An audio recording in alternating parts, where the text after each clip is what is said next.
Hola, buenos días y buenas tardes con todos. Es un gusto para mí acompañarlos una vez más. Yo soy Ana Gabriela Oquendo, soy comunicadora y periodista y es un gusto para mí estar hoy en una nueva experiencia para compartir conocimiento gracias a Get Abstract.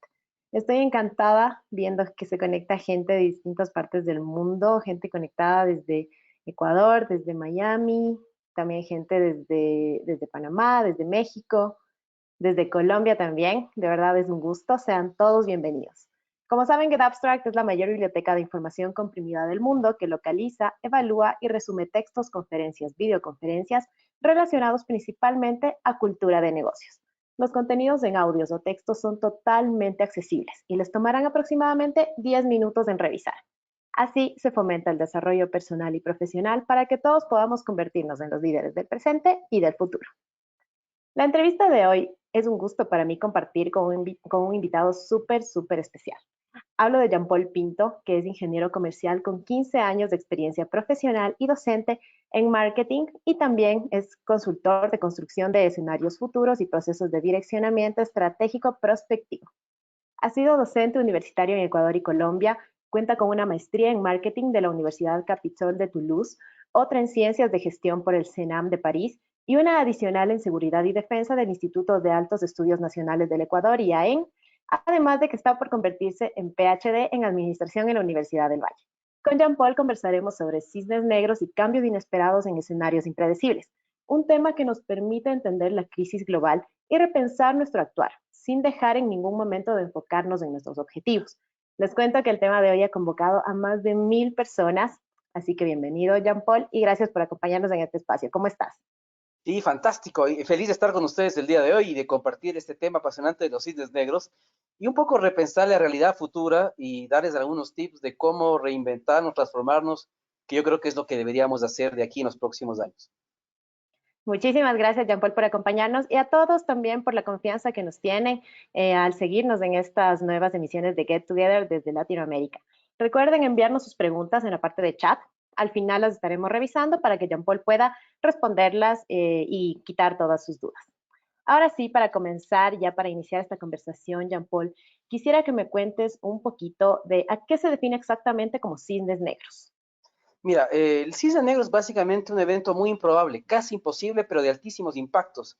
Y yo creo que es fundamental más, ahora más que nunca considerarlos, porque en el pasado pensábamos que no iba a pasar, que no iba a ocurrir, pero nos damos cuenta que actualmente estos eventos inesperados, estos cambios sorpresivos, es lo que vamos a vivir cada vez más en el futuro, van a ser cada vez más frecuentes. Por lo tanto, dentro de nuestras planificaciones es importante hacernos esta pregunta sobre estos eventos que pensamos que son imposibles o improbables, pero que de llegar a materializarse tendrían consecuencias devastadoras para la organización. Yo creo que ahora más que nunca el concepto creado por Taleb, digamos, de hace más de 10 años, el libro de él es del 2007-2008, ahora más que nunca es vital.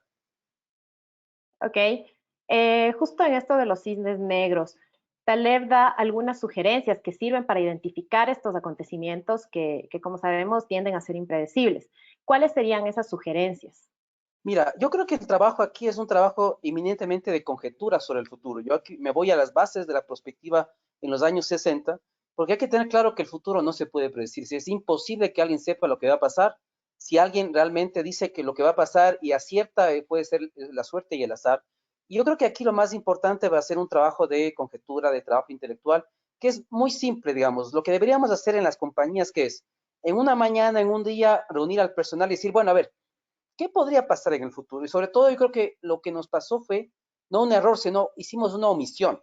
Nos faltó una pregunta que era muy importante y que no la hicimos, que es la siguiente, es decir, ¿qué pasaría si en algún momento, por alguna razón que desconocemos, que no sabemos cuál es, no podríamos vender, ya no podríamos distribuir? Esa es la pregunta que nos faltó. Es decir, estábamos, como dice Harari en el Homo Deus, estábamos en la creencia de que el crecimiento iba a ser absoluto, íbamos a crecer de manera permanente y esto iba a seguir hacia arriba. Y nos damos cuenta que eso era falso, que bastó una pandemia para que tengamos cuenta que esto puede parar en cualquier momento. Entonces es importante en las organizaciones que nos hagamos estas preguntas. Mira que algunos autores han coincidido en este aspecto fundamental, que el gerente debe tener, debe saber y controlar, ¿no es cierto? Y dominar el arte de preguntar, ¿sí? El arte de hacer conjeturas sobre el futuro. Entonces, lo que nos faltó justamente fue hacernos estas preguntas y de acuerdo a eso identificar lo que podríamos hacer o no en caso que el evento se materialice. Puede que nunca se materialice, pero si llega a materializarse, estaremos listos porque habremos identificado con tiempo qué hacer en caso que ese evento llegue al presente. Entonces yo creo que eso fue lo que pasó. Taleb también menciona que tenemos otro grave problema que es que somos malos analizando las consecuencias de eventos futuros. Y en lugar de eso nos gusta más bien probabilizar. Como somos personas, digamos, racionales, entre comillas, nos gustan los números, las cifras, entonces nos encanta probabilizar, pero hay un problema grave ahí, que la única forma de probabilizar el futuro sería siempre y cuando conozcamos todos los futuros que van a producirse, porque evidentemente ahí podríamos asignar un escenario, un 5, un 10, un 15, pero en este caso no sabemos todos los escenarios que pueden darse. Por lo tanto, en lugar de pasar tiempo probabilizando eventos que desconocemos, deberíamos analizar las consecuencias de los eventos que podrían llegar a pasar. Y la otra cosa es la simetría en las consecuencias, es decir, hay eventos que generan más consecuencias y que por eso son importantes a pesar de que pensemos, de que creamos que son improbables. Yo creo que ahí hay que quitar el tema de probabilidad e improbabilidad que no tiene sentido, porque de todas maneras no sabemos si eso se va a materializar o no. Ok. Justamente respecto a lo que tú mencionas, varios organismos vinculados a Naciones Unidas desde hace muchísimos años ya han advertido de ciertas situaciones adversas como la actual, que cada vez se volverían más comunes. Si esto ya se sabía desde algún tiempo atrás, o sea, si ya se estaba suponiendo que eventos como estos podrían darse de forma más seguida, ¿por qué las empresas, los gigantes internacionales, los gobiernos, la sociedad en general, no todavía no logran identificar de forma eficaz estas posibles crisis e insertarlas, por ejemplo, en su planificación anual? Mira que este es un tema más bien psicológico, sobre todo en los seres humanos. Todo lo que es negativo, todo lo que, no, que es generador de crisis, ¿no es cierto?, de angustia, lo escondemos, lo ocultamos y solamente nos focalizamos en el escenario deseado. Entonces hay un problema que yo encontré, digamos, en mi tesis, que era ese, el abuso de los escenarios deseados. Nos encanta, ¿no es cierto?, pensar en escenarios rosas, lo ideal, lo utópico, pero nos olvidamos que también pueden haber escenarios distópicos. Entonces yo creo que el gran problema fue este que yo señalaba, que considerábamos que lo mejor estaba por venir, que todo iba a crecer, pero nunca nos pusimos a pensar que tal vez algo podía pasar y que esto podía ser negativo.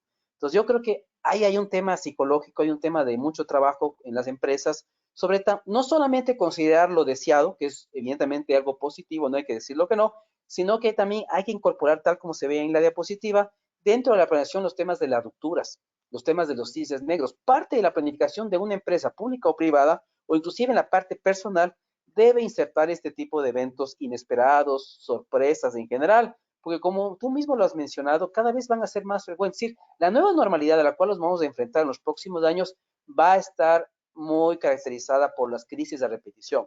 Entonces, hay veces que algunas empresas están esperando la normalidad, dicen, bueno, ahorita ya cambiamos de semáforo, en un mes más ya todo se normaliza, y estamos imaginando realmente que las cosas van a ser como antes, cuando realmente no es así. La única cosa que va a regresarnos a la normalidad son las vacunas, es una vacuna.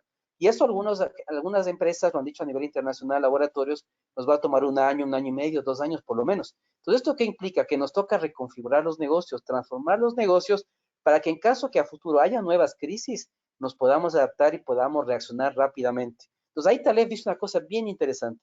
Nosotros podemos ser crédulos frente a eventos futuros con bajas consecuencias, pero no crédulos frente a eventos futuros de altísimas consecuencias. Es decir, voy a dar un ejemplo muy simple. Supongamos que estás en una reunión social, te acabas de pegar los tragos, pero vives a 2 cuadras. Entonces dices, bueno, a ver, las consecuencias de mi insumo de alcohol, ¿cuáles son? Son mínimas porque vivo aquí a 2 cuadras, no hay semáforos, no hay cruces, la posibilidad de que la policía llegue es muy baja, por lo tanto las consecuencias son mínimas y eso implica que puedo ser crédulo, es decir, no importa que haya crisis porque estoy preparado cuando ésta se presente en caso que se presente. Pero no puedo ser crédulo en caso de que estas crisis, ¿no es cierto?, generen impactos altísimos y yo no esté preparado para recibirlas. Entonces, hay una frase que a mí me gusta mucho que es, cuando uno, ¿no es cierto?, no se prevé, no se prepara, digamos, para eventos inesperados, se vuelve mucho más vulnerable cuando estos llegan a materializarse. Es decir, es lo que nos pasa cuando no tenemos un seguro médico a veces, ¿no es cierto? Decimos, ojalá no me enferme, no me pase nada, pero cuando llega el evento, evidentemente hay más vulnerables, estuve yo frente al evento y me toca pagar mucho dinero, a pesar de que podía haberme ahorrado ese dinero contratando un seguro antes. Yo creo que ese es el gran problema que tenemos los seres humanos, que no pensamos en estas cosas en la normalidad y en las organizaciones como tal. Sin embargo, se supone que muchos de los avances tecnológicos justamente son para saber sobrellevar lo que viene a futuro. Noah Harari en Homo Deus, de hecho, menciona que los avances que hay en la tecnología para la humanidad cada vez son mayores. Sin embargo, de repente se da una situación como la de hoy y parece que estos avances tecnológicos no son suficientes para sobrellevarla. ¿Hacia dónde también deberían caminarse entonces los esfuerzos tecnológicos que nos ayuden a sobrepasar una situación como la actual? Mira que esto es interesantísimo porque Harari dice que, ¿no es cierto?, los grandes proyectos de la humanidad a futuro eran la inmortalidad, la felicidad, ¿no es cierto? Es Ujú. decir, pensábamos que realmente íbamos a ser dioses. Ese era un poco el siguiente paso en el eslabón de la evolución. Es decir, Homo sapiens no era la última ficha, faltaba uno más, los seres aumentados, los posthumanos. Y ahora nos damos cuenta que más bien lo que tenemos que hacer con las tecnologías son las tecnologías de protección.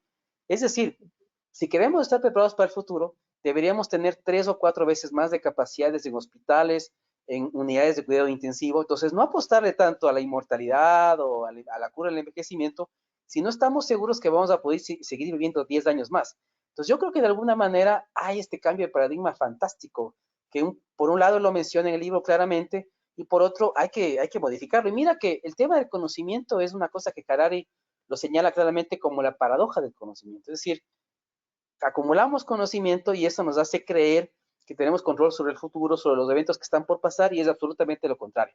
Y Taleb también en su libro El Cisne Negro lo menciona, es decir, no por acumular mucho conocimiento en el tiempo mejora tu capacidad de anticipación de eventos futuros. Tú puedes tener unos vecinos que durante 10 años son ejemplares, que le cuidan a los hijos, de la esposa, tú dices, la pareja perfecta, y te levantas mañana y el esposo acaba de asesinar a todos. Entonces, la cantidad de información que tú acumulaste durante ese tiempo no te permitió anticipar el evento que pasó una semana después. Entonces hay que tener mucho cuidado con la información, qué información utilizo, cómo la utilizo, porque no necesariamente mayor acumulo de información implica mejor observación del futuro.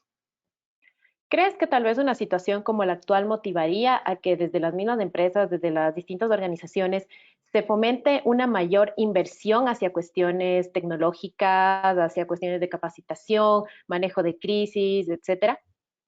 Mira que las empresas también están frente a una paradoja que es gigante, ¿no es cierto?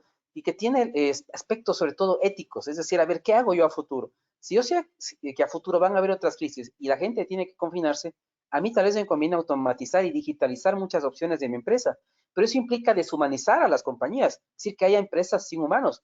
Entonces, ¿qué hago? Entonces, yo creo que las empresas van a tener que tomar decisiones ahí, es decir, a ver, yo conservo mi personal y a quienes voy a conservar y son muy importantes, voy a hacer lo máximo para que se vaya muy poca gente o yo voy a tener que automatizar muchas cosas. Pero como digo, esto es algo muy triste y crítico que va a tener que hacerse, es decir, este equilibrio entre automatizar un poco algunas cosas en las organizaciones y el otro que es guardar el personal. Yo me recuerdo un video de Steve Jobs donde él decía que realmente la parte ética en las empresas es sin duda el componente más importante y los clientes ahora están en ese dilema ético sobre qué hacer. Entonces yo creo que las compañías un poco van a tener que tomar esas decisiones. Ahora los gobiernos, en cambio, eso está más claro, porque lastimosamente, y Harari lo señala, esta pandemia lo que va a generar es que haya más control sobre los individuos. Algunos hablan de un chip, de cosas de seguimiento. Entonces ese va a ser el gran problema, que aprovechando este tema de la pandemia, nosotros vamos a perder libertad, vamos a perder privacidad, van a saber a dónde vamos, qué hacemos, con quién estamos, y eso también va a ser muy triste. Y es un poco, si tú quieres, eso se lo veía venir más o menos, pero de aquí en 10, 15 años, y lo vamos a vivir ya en un par de meses. Entonces, la otra gran conclusión que podemos sacar es que por alguna razón que desconocemos, el futuro se adelantó y el futuro que estábamos tal vez por vivir en 10, 15 años más, lo estamos viviendo ya el día de hoy. Pero ¿te parece que será de verdad posible tener este control que tú dices que implica una pérdida de libertad para las personas desde los gobiernos? O sea, ¿te parece realmente una situación que se va a dar sí o sí? Mira que China lo viene haciendo ya desde algún tiempo y lo hace muy bien, tiene control absoluto sobre sus ciudadanos. Es más, ellos tienen un sistema de calificación en función del comportamiento del ciudadano. Acordémonos que China sigue siendo un país comunista a pesar de que es un capitalismo próspero, pero y eso da ideas a otras naciones. Corea del Sur tiene otros sistemas, Israel tiene otros sistemas, y hace poco la Unión Europea está pensando en estos temas de seguimiento, pero que no impliquen cortar la privacidad y la libertad del ser humano. Pero yo creo que ese es otro gran dilema del futuro, es decir, ¿qué tanto estamos dispuestos un poco a sacrificar nuestra libertad, nuestra privacidad? por temas de control, de seguir viviendo, ¿no es cierto?, de supervivencia, y darles ese control a los estados para que nos controlen y controlen a los que están infectados, porque aquí el gran problema es saber dónde está la gente infectada para que no infecte a más gente, no mate a más gente. Pero como digo, esto nos está llevando a un año como el 1984, el famoso libro de George Orwell, ¿no es cierto? China Así ya lo es. vive, otros países lo están viviendo, entonces yo creo que ahora más que nunca la gente tiene que leer ciencia ficción.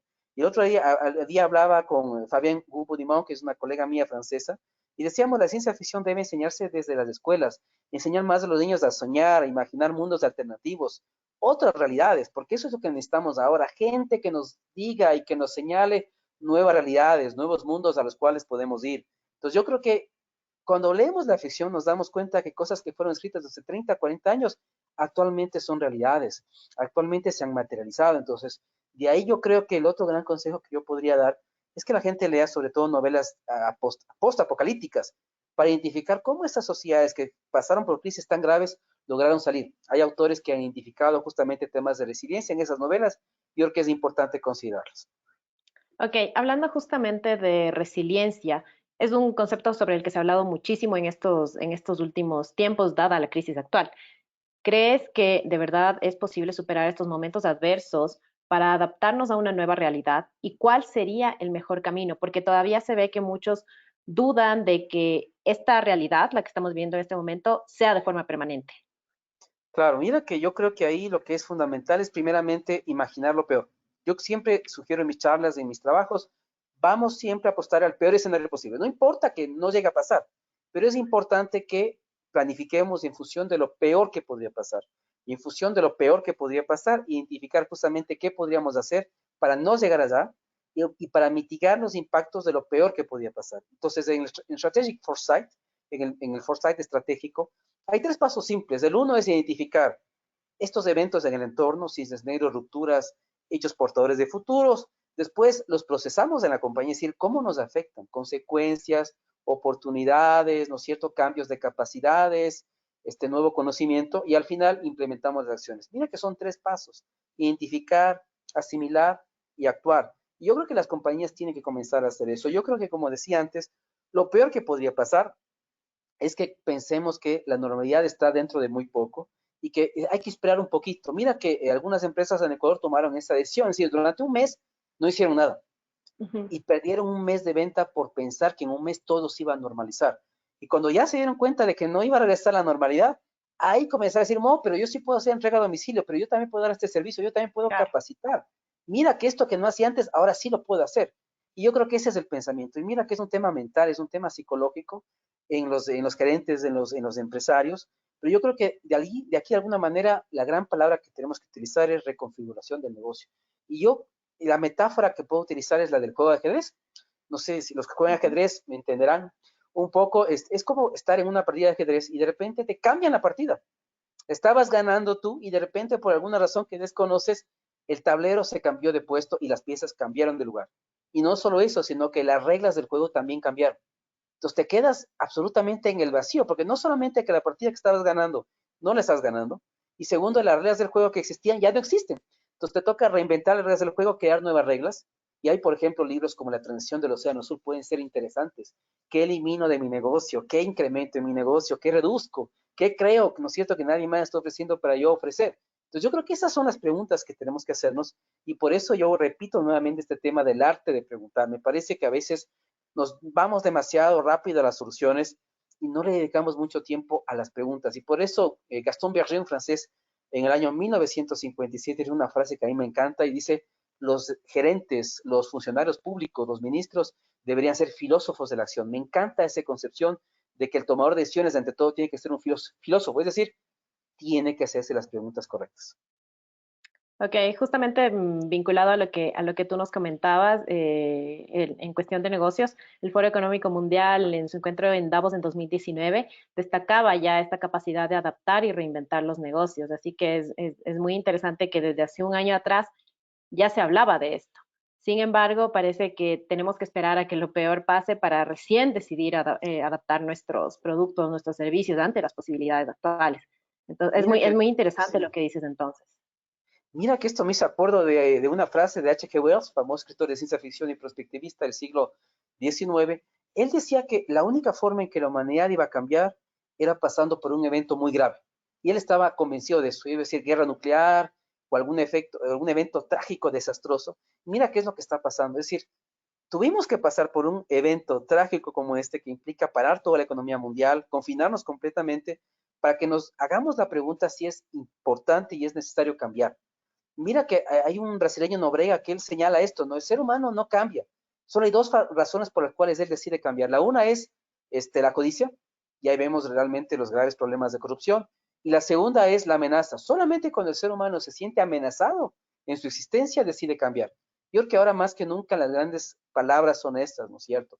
Transformación, reconfiguración, porque yo creo que, mira, ahí está esta diapositiva. Yo estoy ahí en Argentina, en Mendoza, con una copa de vino ahí en la mano, porque ahí, así di mi videoconferencia ese día ahí en Mendoza, y tengo estos chicos en Tamaulipas, en México, que me escuchaban, y mira que a mí me ha tocado hacer eso, reconfigurar un poco lo que yo hacía. Mis talleres que eran presenciales, ahora los hago virtuales. El otro día tuve uno de 2 horas y media, entonces nos pusimos de acuerdo, cómo participar en el chat. Es decir, toca reinventar la forma de monetizar, cómo acercarse al cliente, cómo reunir al personal, cómo proponer soluciones. Entonces, yo creo que de alguna manera lo que tenemos que hacer es eso, crear esa nueva realidad, adaptarnos, generar nuevos conocimientos, competencias, capacidades, porque de lo contrario simplemente no vamos a sobrevivir.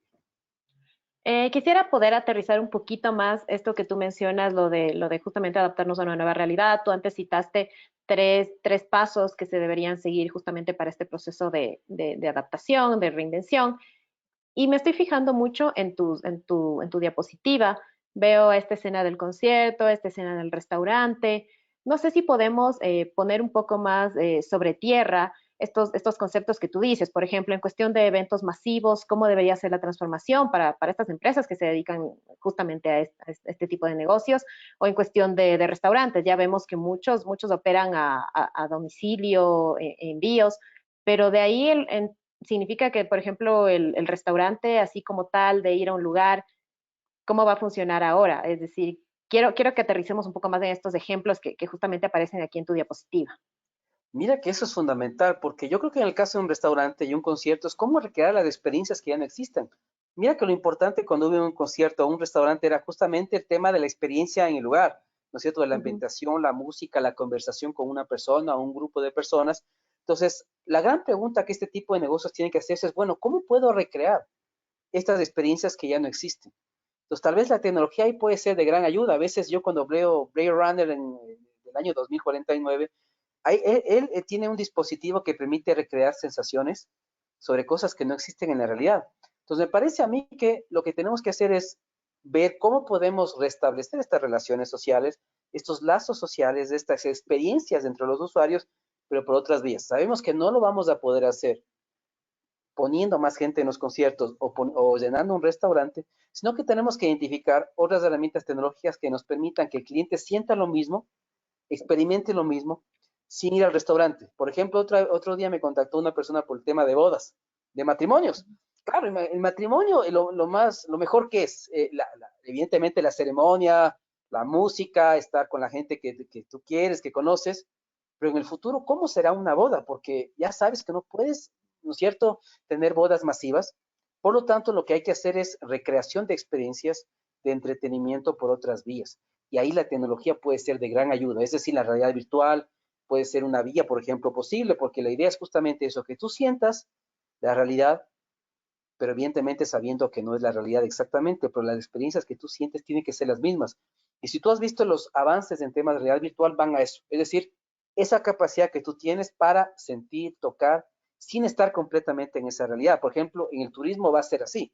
Mientras la gente no pueda viajar, lo que le va a tocar es usar estos dispositivos para sentir que está en París, que está en Roma, que está en Londres, sin estar realmente ahí. Pero la idea es que tenemos que inventar estos sistemas. Eso es un poco lo que yo creo que hay que hacer. Habría que ver qué otras cosas pueden ser, pero la idea es la recreación de experiencias, la recreación de cosas que no las tenemos y que va a tocar crearlas por otras vías, ¿sí? En este proceso de reinvención que tú dices de crear nuevas experiencias, es totalmente comprensible. Obviamente la vida no va a poder regresar de un día para otro a lo que era antes, pero ¿qué tan fácil o difícil es esta adaptación a esas nuevas experiencias? Mira que va a ser todo un proceso, pero yo siento que la gente cada vez más las va a buscar, ¿sí? Porque de alguna manera la realidad presente es muy dura. Para mucha gente vivir el presente es algo muy complicado, antes de la crisis mismo y ahora peor. Entonces seguramente vamos a ver, por ejemplo, sistemas como Second Life que van a tomar mucho más auge, porque la gente lo que va a querer vivir son realidades alternativas, no la realidad presente, que es muy difícil de soportar, sino tal vez otro tipo de realidades. Entonces ahí, yo me acuerdo también una obra de ciencia ficción, Real Player One, donde la gente justamente vivía en un mundo muy distópico, pero le encantaba meterse en otro mundo virtual, porque ahí tenía sensaciones que no podía experimentar en el mundo real.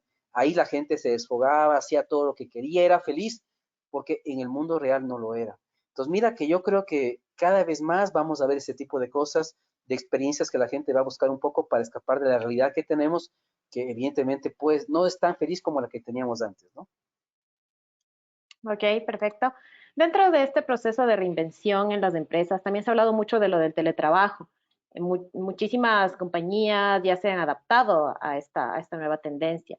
Satya Nadella, CEO de Microsoft, en estos días, justamente en una entrevista en The New York Times, él había dicho que si bien teletrabajar en estos últimos meses ayudó a mantener el distanciamiento social, este también puede perjudicar la salud mental, la relación entre empleados bueno, muchísimos más factores. ¿Qué opinas al respecto? Mira que por un lado, tú bien señalas, no es algo nuevo. Yo también conozco multinacionales, compañías que ya hacían teletrabajo un día a la semana por lo menos y les exigían a sus empleados que lo hagan. Y es lo que te digo, el futuro se adelantó. Pensábamos que eso tal vez iba a ser en un 5 o 10 años más, ¿no es cierto? Pero ahora lo tenemos que vivir actualmente. Y mira que por un lado hay una primera consideración.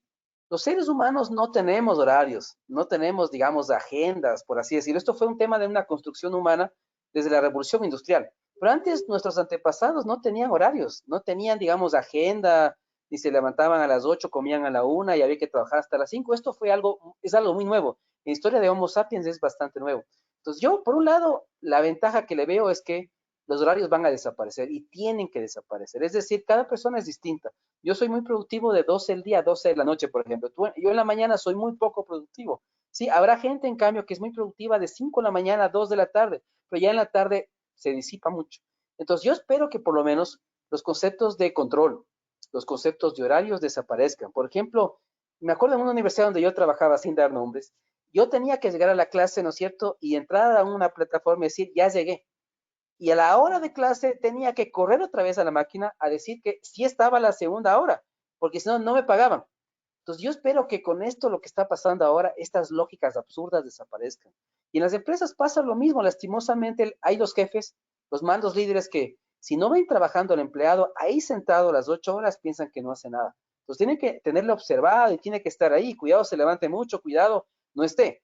Yo creo que estas lógicas van a cambiar en las empresas y deben cambiar. Los temas de organigramas para que sean más planos, los temas de control, de vigilancia, y más bien el tema de, evidentemente, objetivos por resultados. Sí, a ver, yo necesito esto para el día jueves 5 de la tarde.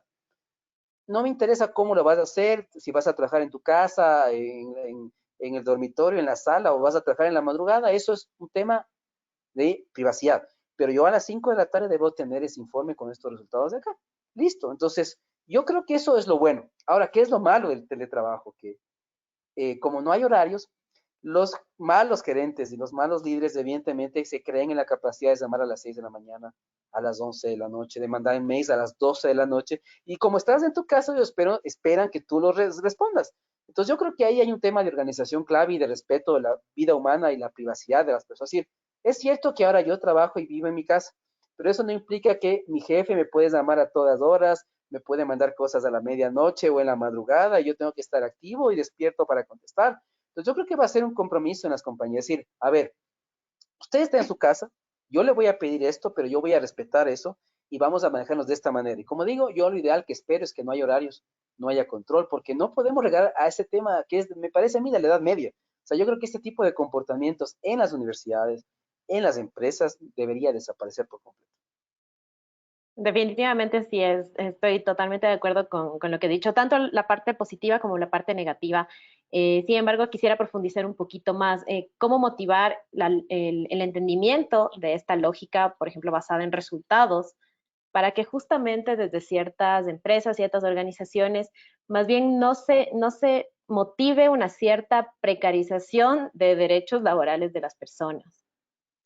Es que yo creo que, mira que esta pandemia lo que hace es replantear completamente los temas de los contratos laborales, de los beneficios para el empleado, porque evidentemente antes los contratos estaban en unas normas sobre horarios de trabajo, sobre funciones, responsabilidades que ahora no existen. Entonces, me parece a mí que otro tema que debe replantearse, y tú bien lo señalas, es justamente los temas de los contratos laborales. Es decir, yo, ¿por qué le voy a pagar a mi empleado?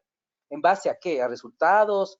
¿A horas que yo le vea conectado? O sea, pueden ser muchas variables, pero la idea es que se renegocie totalmente eso entre empleador y empleado, de forma que haya claridad sobre lo que esperan de mí, cuánto tengo que dar yo, cuánto voy a trabajar, qué resultados deben esperar de mí, y que el empleador tenga claro eso. Y eso no implique, como tú bien señalas, la precarización, porque lo que vemos también es que, mira, voy a ser claro en el tema de las universidades, que es un poco, sobre todo mi área, ¿no? Entonces, la gente piensa que como el profesor está en la casa y es de niña, deberían pagarle menos, ¿no? Porque es menos de esfuerzo, no va a la universidad, entonces no está ahí parado. Pero realmente yo he sido profesor en línea y presencial, y yo te puedo decir que el trabajo virtual es de casi el doble del presencial, y nos pagan lo mismo o hasta menos del tipo que va presencial. Entonces, yo te digo que estas lógicas también deben cambiar en el empleador, que no debe pensar que porque es virtual y está en la casa el esfuerzo es menor, la cantidad de horas trabajadas es menor y por lo tanto el salario debe ser menor. Me parece que ahí hay que justamente negociar, llegar a entendimientos, que la gente esté consciente de lo que esto implica y que justamente ahí se puede hacer. Mira que en el libro del Océano Azul hay un concepto interesantísimo que es el de la alcantarilla eléctrica, que es cuando yo le hago, ¿no es cierto?, a mis jefes o gerentes o a los clientes, les hago vivir lo mismo, ¿no es cierto?, que, digamos, cualquier usuario puede vivir. Es decir, cuando el gerente o el líder vive lo mismo que el cliente vive en el día a día. Y ahí se dan cuenta, ¿no es cierto?, de que las cosas no son tan fáciles, de que no hay menos trabajo, de que no hay menos horas dedicadas. ¿Sí? Entonces yo recuerdo un italiano que me acuerdo que en una época él decidió tener el sueldo de sus empleados y después de un mes dijo, no entiendo cómo ustedes pueden vivir con ese salario, y le subió a todos el salario porque no entendía cómo ellos llegaban a vivir con lo que él les estaba pagando.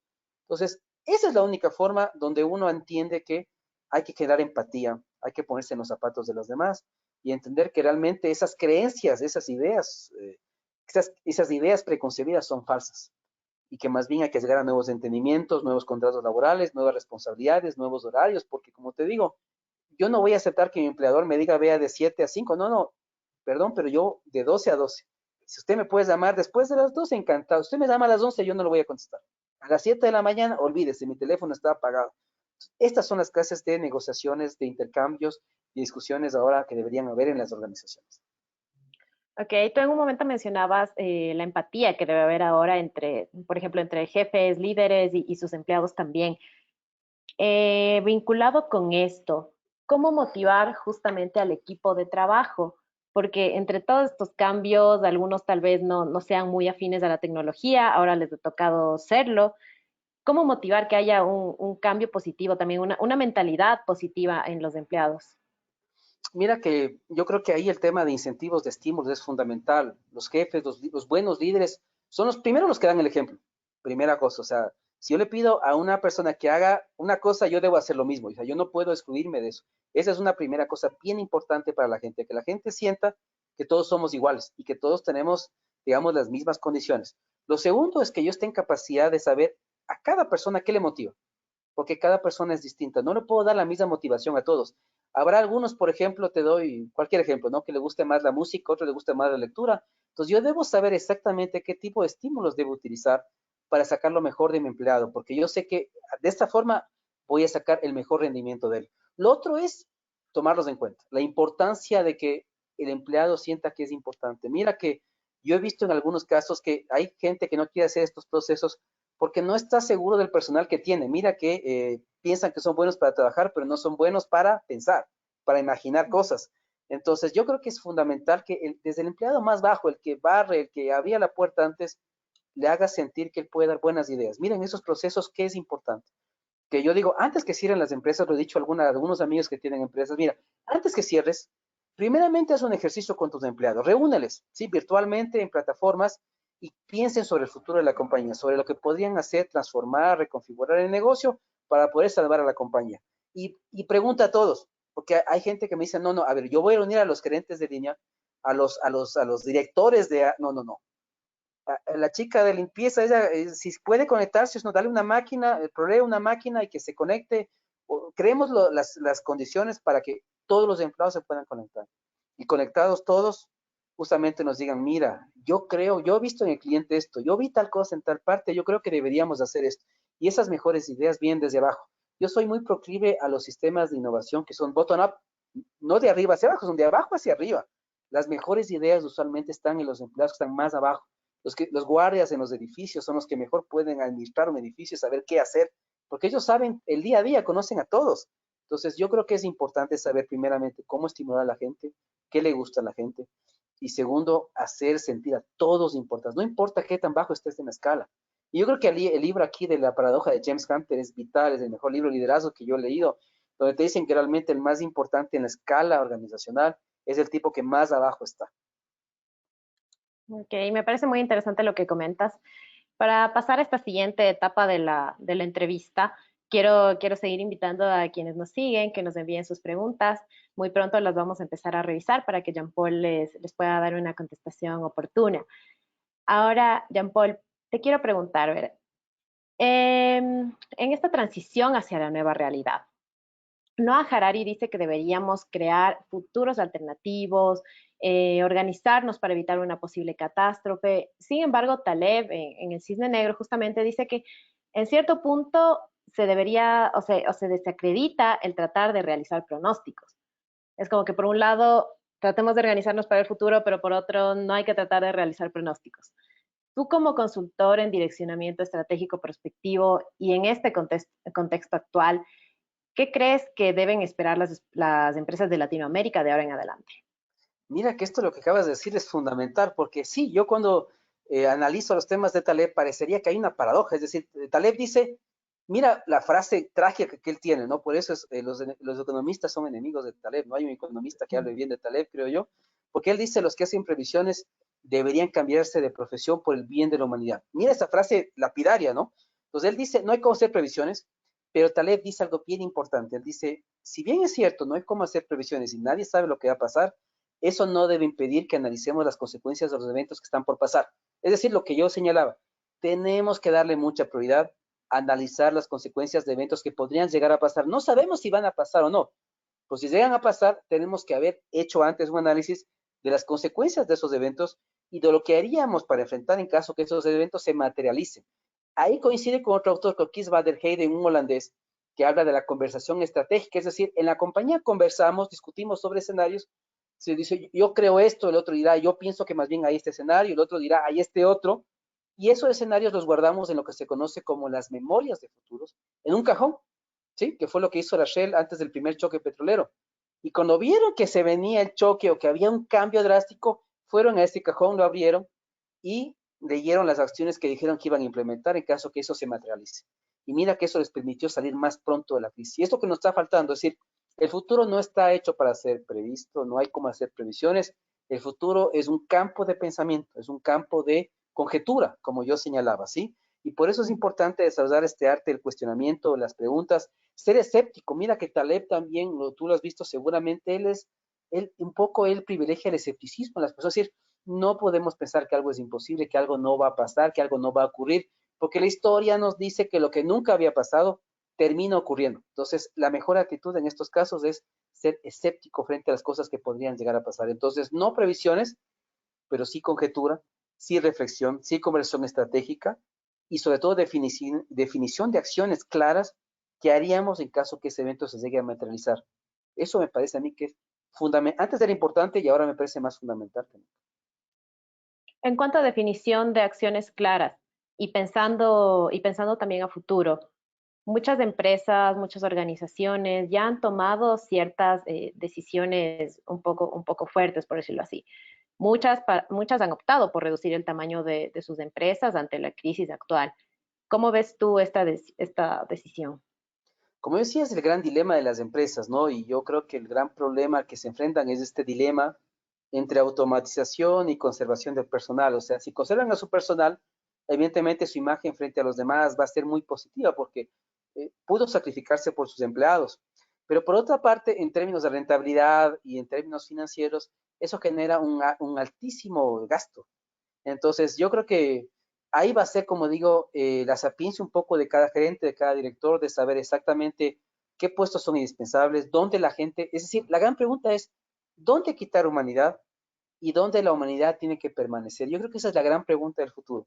Y en todos los ámbitos, ¿dónde debemos quitar humanidad y dónde debemos conservarla? Por ejemplo, yo te doy otro caso. En el tema de la política, me parece que somos muy malos escogiendo a nuestros políticos. Mira que estamos de la tormenta perfecta. No solo está la pandemia, ese es un evento. Tenemos en algunos países los peores gobiernos, hay que decirlo. Tercero, altísimos casos de corrupción, es decir, ni siquiera la crisis nos hace ser éticos, porque hemos visto sobreprecios en todos los, por lo menos en el caso de Ecuador, sobreprecios en todos los contratos del Estado en temas de compras de mascarillas, en compra de fundas para cadáveres. No hay un sector que se salve. Y cuarto, tenemos básicamente los países más inequitativos del mundo y los más violentos del mundo. Es decir, no solamente es un tema de pandemia, la pandemia lo que ha hecho es sacar a flote otros grandes problemas y mira el petróleo. O sea, si hace un año alguien decía, mira, el petróleo va a estar a cero, seguramente nos hubiéramos reído y no es cierto, y hubiéramos confinado a un manicomio a esta persona. Pero mira qué es lo que terminó pasando. Es decir, hoy estamos en la tormenta perfecta, es decir, tenemos una serie de eventos que han llegado a pasar y que nos obligan a cambiar. Mira que en esta diapositiva están un poco varios componentes importantes, la creatividad, la adaptación. Yo creo que los que conocen Galápagos en Ecuador, yo creo que hay que hacer como esta iguana, ¿no es cierto? Esta iguana desarrolló una cola muy larga, unas garras muy fuertes, porque estos animales se alimentan en el fondo del agua. Y después, cuando ya se alimentan, tienen que subir rocas, porque Galápagos son islas volcánicas. Entonces, deben saber trepar otra vez, porque si no, se ahogan y mueren. Entonces, yo creo que actualmente tenemos que hacer esto. Por eso algo de transformación y reconfiguración. Nos toca tener unas colas más largas, unas garras más fuertes para poder sobrevivir. Mira, ahí está el concepto de resiliencia, ¿sí? Y mira, ahí veo también, ¿cierto? No había hablado del tema de la utopía de Moore. Y yo creo que Ujú. ese es un libro interesantísimo, escrito en 1516, donde se trata sobre todo el tema del valor de las cosas. Y mira que en esa sociedad, los que podían llevar oro y plata eran los esclavos o los que habían asesinado a alguien. Si una persona normal nunca se le hubiera ocurrido en esa época, en ese libro, llevar algo de oro o de plata en el cuerpo. Y mira que esta pandemia lo que ha hecho también es que nos replanteemos lo que tiene valor para nosotros.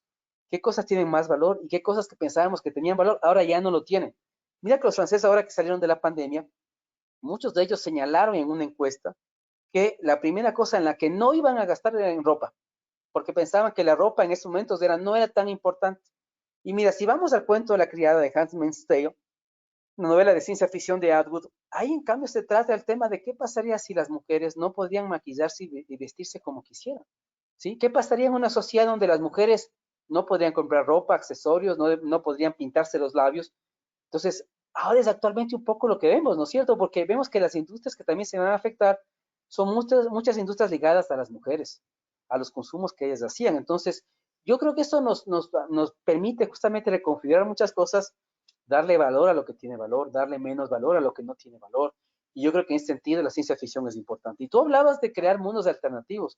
Yo creo que aquí la ciencia ficción, como yo repito, nos puede ayudar mucho porque son experimentos del pensamiento sin riesgos. Entonces, la idea es justamente que leamos más ficción, que creemos mundos alternativos y que esos mundos alternativos nos den respuestas que ahora no tenemos para enfrentar una nueva realidad que estamos evidentemente en la que estamos inmersos, ¿no? Perfecto, Jean Paul. Muchísimas gracias por todos los conceptos con los que nos has ayudado, también por tus sugerencias para las empresas, para las organizaciones, para la sociedad en general. En este momento voy a proceder a leerte algunas de las preguntas que nos han llegado. Oye, una Ay, última cosa antes que me dime. cortes y había olvidado.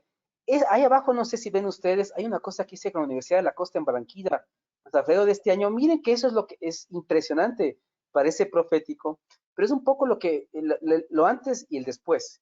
Y estamos en la parte derecha del dibujo, estamos con esa cara triste, con esas lágrimas que fluyen por la mejilla, y estamos en Ujú. ese mundo hiperconectado de supercontrol, de vigilancia extrema, de infelicidad. Y estamos extrañando tal vez regresar, ¿no es cierto?, a la felicidad que alguna vez tuvimos. Y mira que con esto termino ya. Marc Gillet, con el que me reuní el año pasado en París, él dice que habría que regresar al renacimiento. Y ahí había cuatro claves. No hay que inventar el agua tibia. Es la mejora de la calidad de vida del ser humano, la mejora de la calidad de la relación entre los seres humanos, la mejora de la ciudad y el mejor trato y la mejor relación con la naturaleza. Mira que son cuatro cosas simples y si eso lo retomaríamos a futuro nos diría mucho mejor. Perfecto.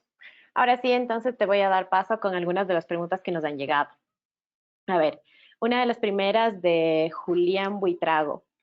Él te pregunta, ¿considera usted que con esta contingencia del COVID-19 las cadenas de valor se van a reducir? ¿Se va a dar un proteccionismo de mercados críticos?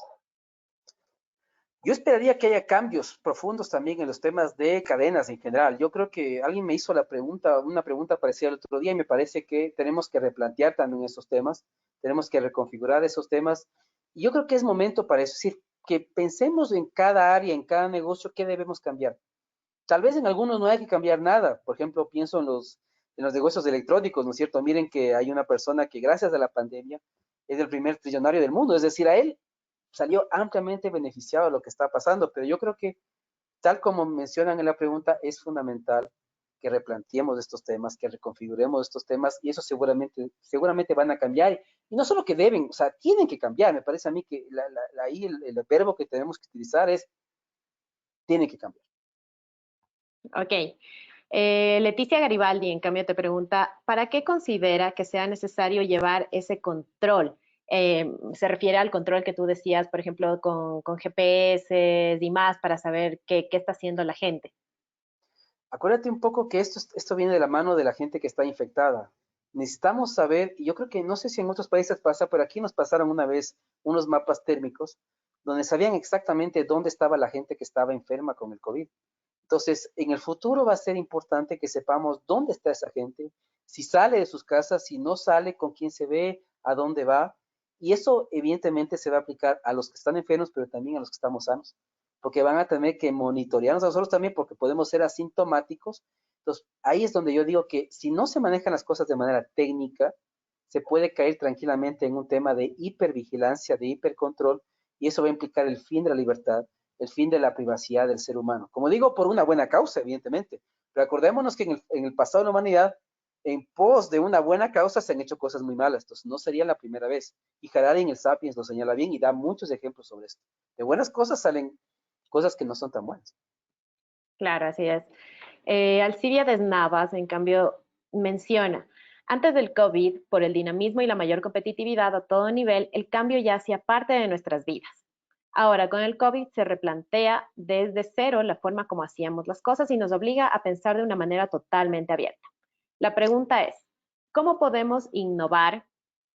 Este es el reto que tenemos para adaptarnos a este cambio. ¿Qué tan bueno es sumergirnos en la tecnología? Mira que gracias por ese comentario. Me hace acuerdo de una famosa expresión de Joel Barker en los 90 que era el retorno a cero. Y lo que estamos experimentando es justamente un retorno a cero.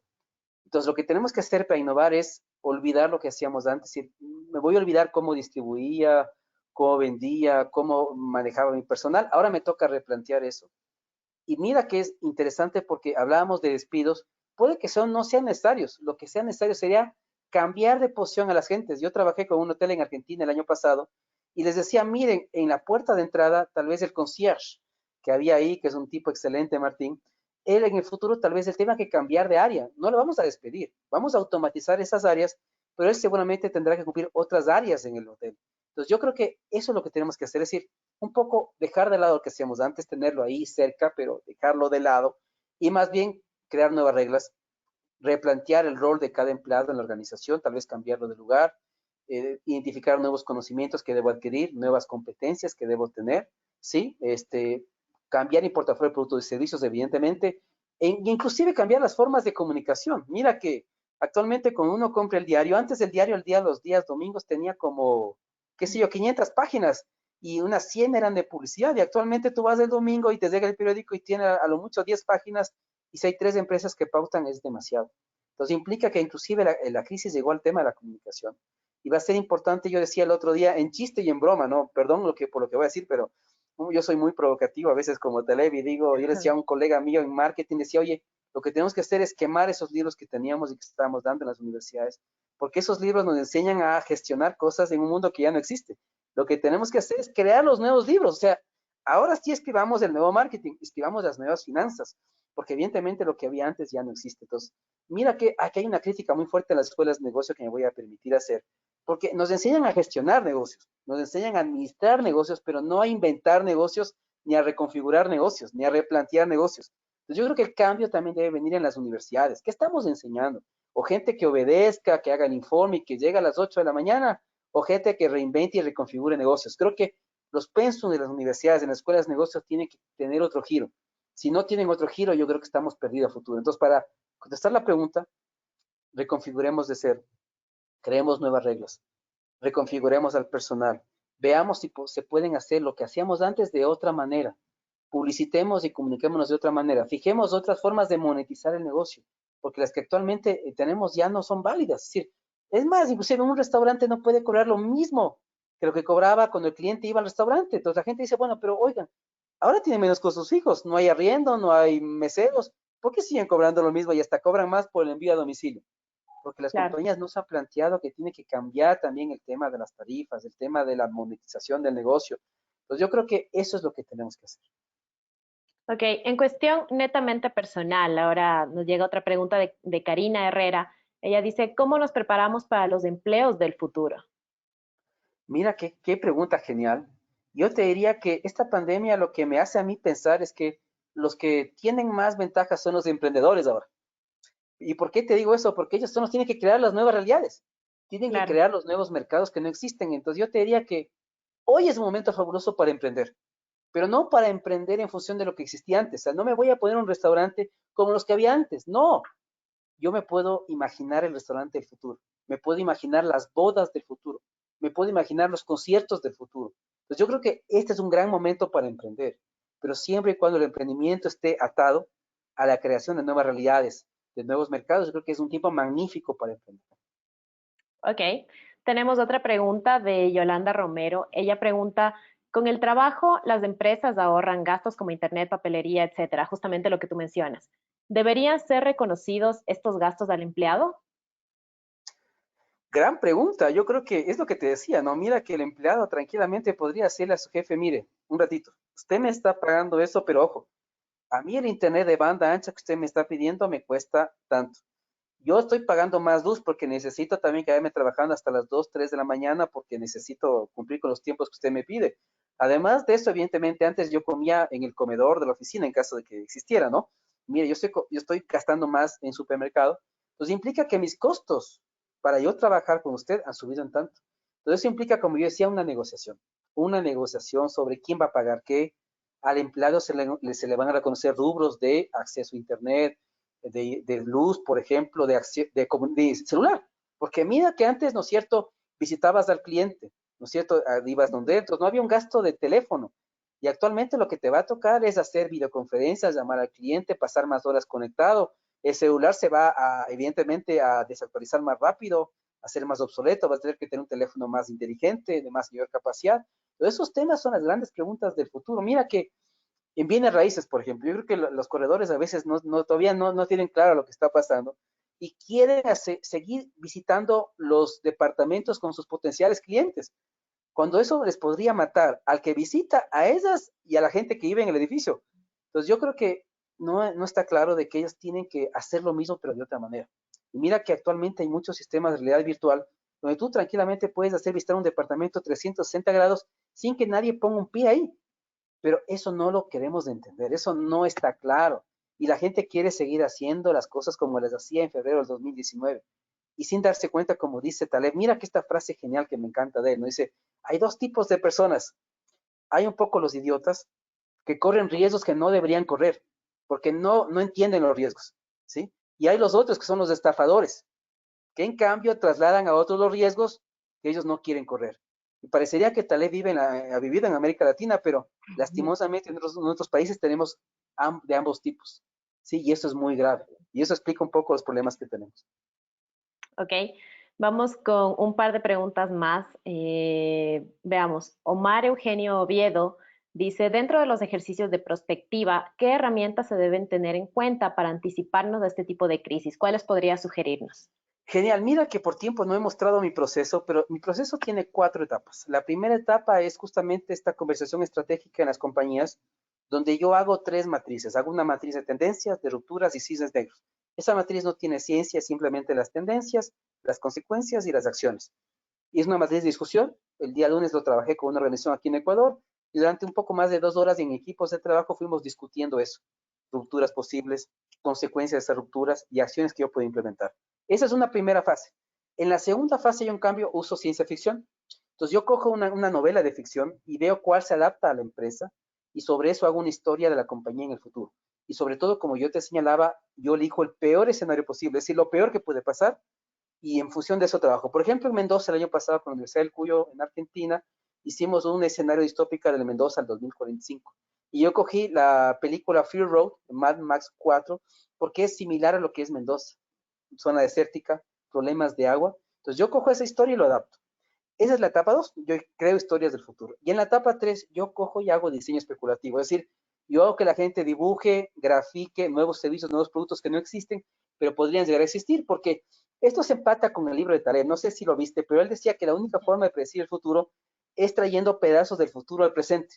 Y la Así única es. forma que yo he encontrado de hacer eso es vía la ficción, creando contextos futuros que no existen, y vía el diseño, es decir, dibujando cosas que no existen, pero podrían llegar a existir. De esa forma yo traigo pedazos del futuro al presente.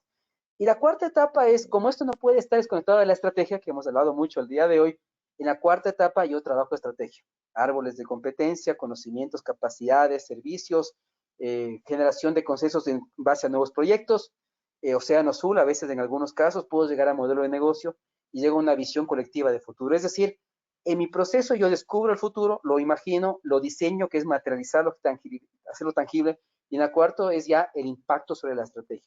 Me parece que ahora más que nunca debemos salir de los métodos prospectivos de la previsión, de la econometría, los métodos cuanti, y pasar más a los cuales, a los métodos de reflexión, de debate, de conjetura, donde se materializa el futuro, donde lo podamos ver, tocar y sentir.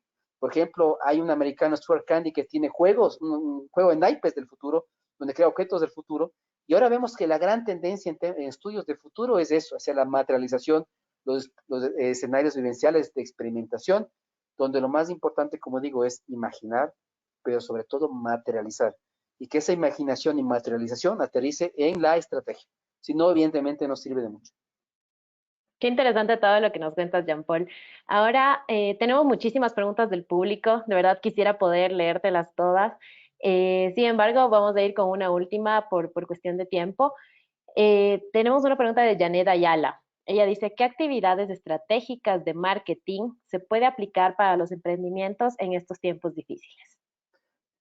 Como yo señalo, o sea, lo más importante es primeramente trabajar mucho el tema de producto o servicio, es decir, tenemos que reconfigurar completamente el producto o servicio que antes teníamos y eso implicará evidentemente replantearnos temas de empaque, de utilidades, de funcionalidad. Me parece que eso es un primer momento bien importante, pero para eso, acordémonos que antes de eso tenemos que estudiar las necesidades latentes de los usuarios, lo que se conoce como la antropología prospectiva, es decir, yo aquí, yo creería que sería muy enfatizándome en el tema de la etnografía. Es decir, estudiar muy bien a la gente ahorita que está en la casa, cómo consume, qué es lo que consume, de qué manera lo hace. El tema de etnografía es importante para identificar necesidades latentes. Después producto, y después yo me pasaría, como yo mencionaba, el tema del precio, que me parece que hay que recrear los temas de monetización. El tema de distribución me parece a mí que también tiene mejoras. Nos damos cuenta que los servicios a domicilio tampoco son la solución, son la panacea, también son fuente de riesgo. Y como digo, en la publicidad también nos toca inventar otra cosa porque ya no, lo clásico no va a funcionar, eso ya es parte del pasado, nos toca crear nuevos canales de comunicación con los usuarios. Perfecto, Jean-Paul, muchísimas gracias por todas tus respuestas. Nos quedamos ahí con un par de preguntas pendientes, pero seguramente en una próxima ocasión ya podremos seguir respondiendo a todas estas inquietudes de la gente que se ha interesado muchísimo por este tema. De verdad, Bueno, ustedes tienen tenemos mis bastante gente datos, conectada. ustedes tienen mis datos, la gente me puede contactar, me puede buscar en mi Instagram. En mi Instagram hay muchas imágenes de mis procesos, de mis clases también disruptivas, porque tengo unas clases que son fuera de lo normal, de lo racional, por así decirlo. Y en LinkedIn o en Facebook también publico algunas cosas chéveres, pero para que vean un poco mi trabajo, ¿no? Mis libros, bueno, tengo 2 libros también que podría hacerles llegar.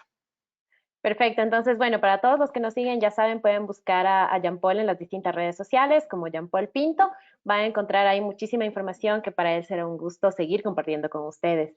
Muchísimas gracias, Jean Paul, por estar hoy con nosotros en esta nueva Gracias a edición de Get ustedes. Together, de Get Abstract. Un Antes de gusto. despedirnos, ¿qué mensaje le darías a todos quienes nos están viendo para que sepan sobrellevar de una mejor manera esta situación? Como digo, hay que imaginar lo peor, pero eso no implica que no tengamos optimismo, que no seamos, yo creo que la palabra clave aquí es esperanza. Tenemos que tener esperanza en el futuro, pero lo que no podemos hacer es regresar a la realidad de antes. Eso sí, no podemos hacer bajo ningún aspecto. Tenemos que crear nuevas realidades y por eso el tema del emprendimiento, como yo me señalaba, es fundamental. Ok, perfecto, Jean Paul, de verdad. Gracias por esos consejos, gracias por compartirnos ese mensaje y por ser parte de esta conversación que ha sido muy, muy interesante y estoy segura que aporta muchísimo a todas las personas desde distintos sectores, empresarial, en cuestión personal, asimismo en cuestión gubernamental. Es una información de muchísima ayuda y una información muy valiosa.